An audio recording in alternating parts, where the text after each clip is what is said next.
Miss. Miss. Good evening, sir.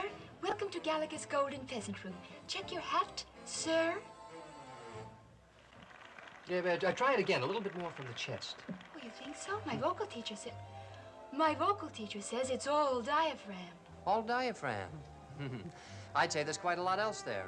Tell me, what's a girl with such pear-shaped tones doing checking hats? I am temporarily between engagements. 6 months, temporarily. And a girl has to weekly pay for singing lessons.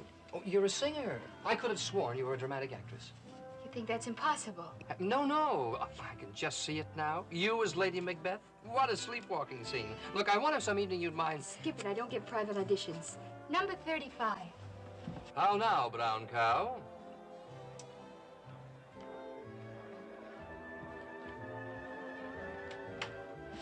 Good evening, sir. Welcome to... Eddie, did you get him? Is he coming over? Yeah. Believe it or not, the great Lou Harris is coming over to hear you. He's on his way. Helen, take over for me, will you? Well, sure, honey. What's up? Lou Harris is coming over. Lou Harris, the producer? And they're going to sing with the band. Oh, good luck, honey. Is this the dress? Yeah? Are you sure it's the right one? He said it was the one that you picked out. It cost an arm and a leg just to rent. I hope you know what you're doing. Eddie, will you stop worrying? I've known what I was doing since I was 6 years old. Does Gallagher know you're going on? Or is this a secret between you and the band? Oh, sure, Mr. Gallagher's in at it. He knows I've worked in clubs before. But how can you go on and sing with a strange band? I'm not singing with a strange band.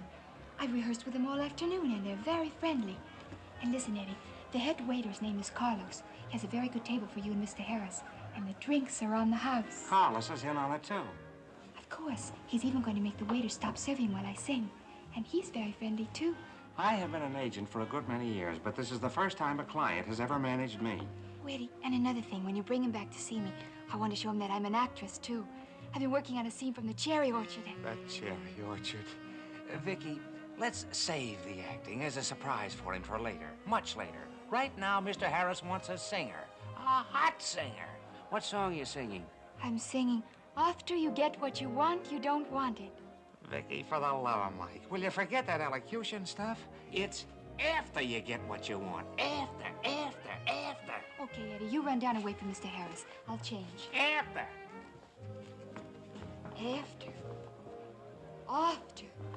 I beg your pardon, may I please get by here? Oh, sure. Well, if it isn't Ethel Barrymore. You know, it was only yesterday that Lionel and I... Please, let's not play any more games. I'm in an awful hurry.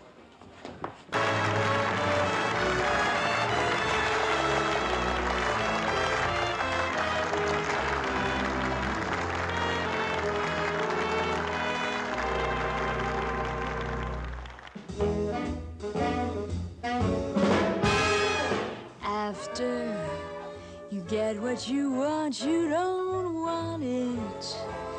If I gave you the moon, you'd grow tired of it soon. You're like a baby. You want what you want when you want it. But after you are presented with what you want, you're discontented. You're always wishing and wanting for something. When you get what you want, you don't want what you get. And though I sit upon your knee, you grow tired of me. 'Cause after you get what you want, you don't want what you wanted at all.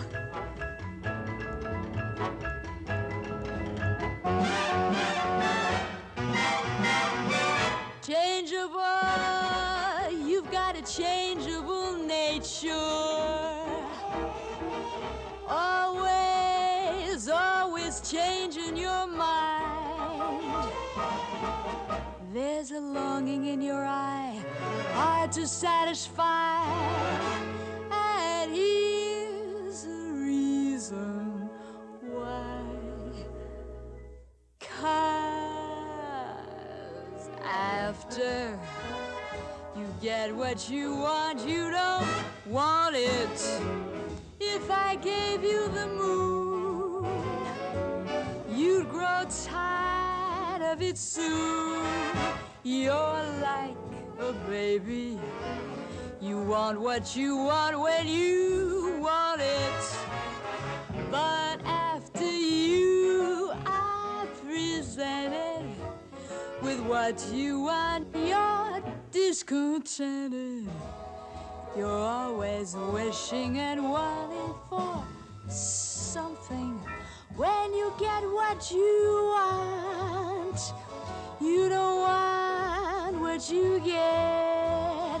And though I sit upon your knee, you'll grow tired of me. 'Cause after you get what you want, you don't want what you wanted at all. Baby, I don't mean to make you blue, but you need a talking to.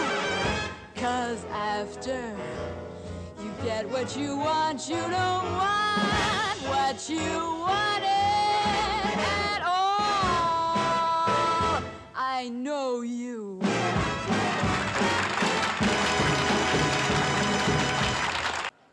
How do you do, Mr. Harris? Hello, Mr. Harris. Hi there, Mr. Harris.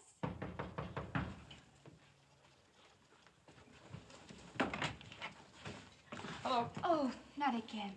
Look, I'm waiting for someone terribly important. Oh, well, this is terribly important, too, Miss Hoffman. You see, I happen to be Kirby from Variety. I think the world should know about you. How about an interview? This is not another one of your little jokes. Oh, no, not when I'm working.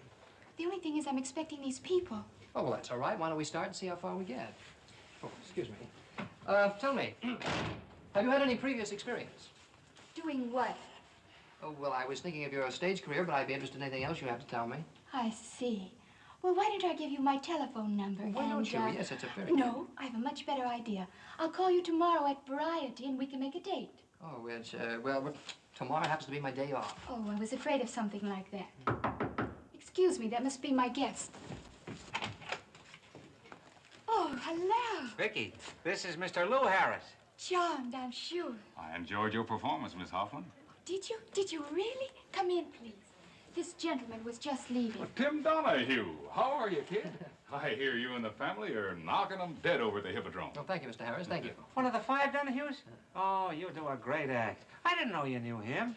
We just met. Mr. Donahue, it was awfully sweet of you to come back and tell me how much you admired my work. When one performer troubles to tell another, that's praise indeed. And tell your family, while I do appreciate it, I couldn't possibly join their act. Well, I'll tell them, but they'll be broken-hearted. I'm sorry, but there are 5 of you already, and I much prefer working as a single, if you know what I mean. And I think you do.